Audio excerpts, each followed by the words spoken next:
The other project we are undertaking is one we call Vega Light. Vega Light is anticipation of the third galvanizing line. We approved it later on, and we stopped it for the time being. In that project, we had to increase our pickling line. We had to increase our cold roll. So what Vega Line comprises is the installation of the new tank in the pickling line, so the bottleneck of the pickling facility will be avoided. Okay, and then we can maximize the cold strip mill, so we don't need to do anything in the cold strip mill.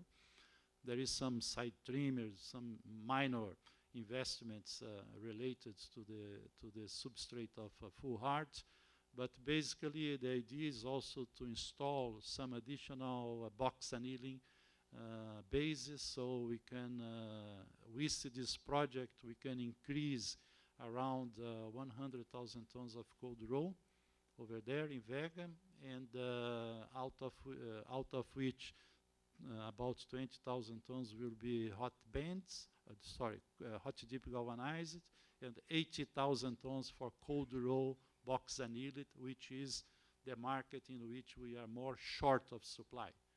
So we can easily put in that, we have a market for it.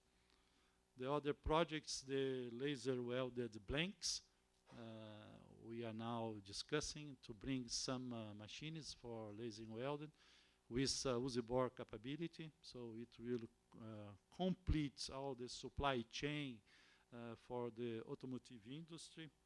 And then the other project in our portfolio is the projects to reach 4.5 million tons in the hot strip mill.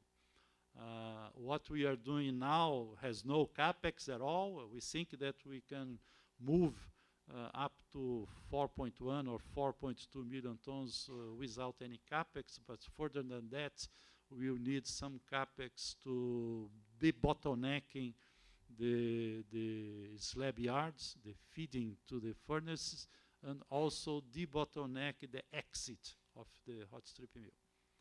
So basically, this is what in our pipeline for the near future. We have been working very hard in these programs to reduce costs. We developed last year a program we call the 13-3, was a 3-year plan to improve $50 per ton in our cost.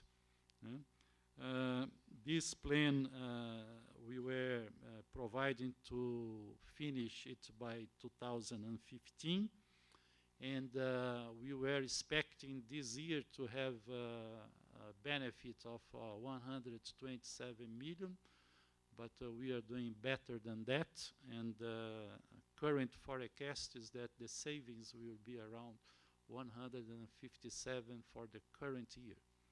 And more recently, we engaged our team to develop a further project based on the Dofasco top project and the Arcelor University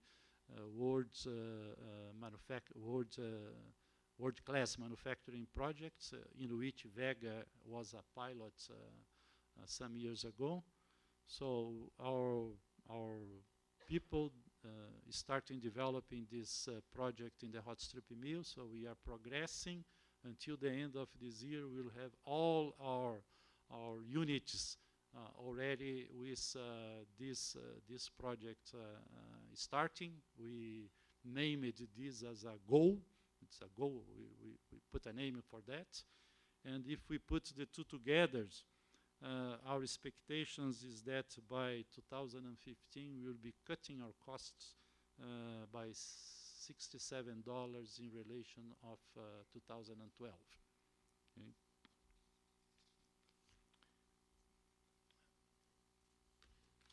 And then this is just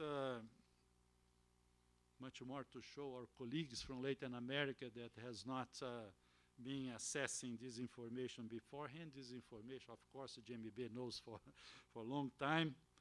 But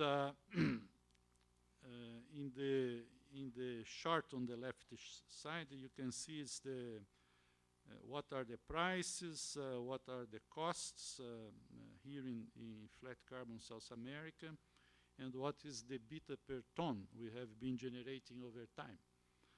Of course, in 2008 was a marvelous year, and then we got affected and hit by the crisis.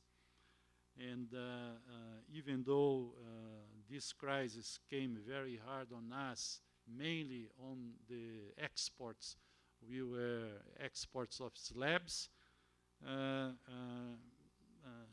We have been delivering around $500–600 million per year up to last year, when, because of all these interventions on the 3 blast furnaces we had in this company here, our results were very poor.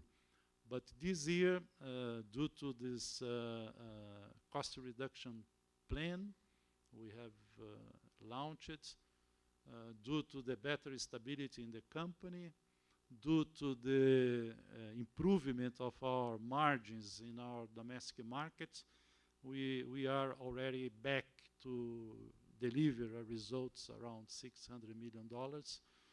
This is yet MRF 9, so there is still room to improve up to the end of the year. We are confident that there is a possibility to have a better results. 2014 and 15 is not a promise, it's just the number that are in the strategy, so we didn't change it yet.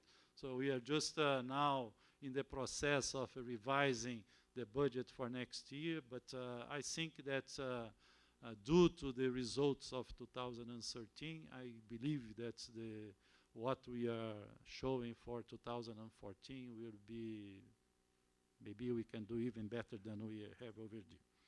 So basically, this is what I would like to show. So we are in the right track. There is still a lot of challenges to face regarding to have this blast furnace number 3 down. We'll have to make a decision shortly when it comes closer to the completion or readiness for blow-in. I think that the market, international market, is improving a bit. Depends on what will happen from here in the next 4 or 5 months. Then we'll make a decision on this blast furnace number 3. Thank you very much.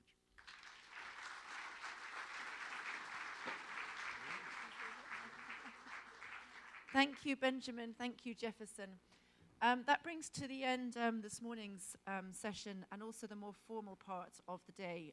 After lunch, we're going to be breaking out into groups and having individual group discussions. But if you do make your way back here, because then there'll be a briefing about how that's going to be structured. So we're also running a little bit late, so we're going to try to condense the lunch into an hour rather than an hour and a half if possible. The lunch is going to be held at the Environmental Education Center, so you'll need to take the buses from outside the front door, but it's only a 5-minute bus ride. And if I could also just one little reminder to people, if you haven't filled in those culture cards, if you could do that and put them in the box in the coffee room, that would be much appreciated. Thank you.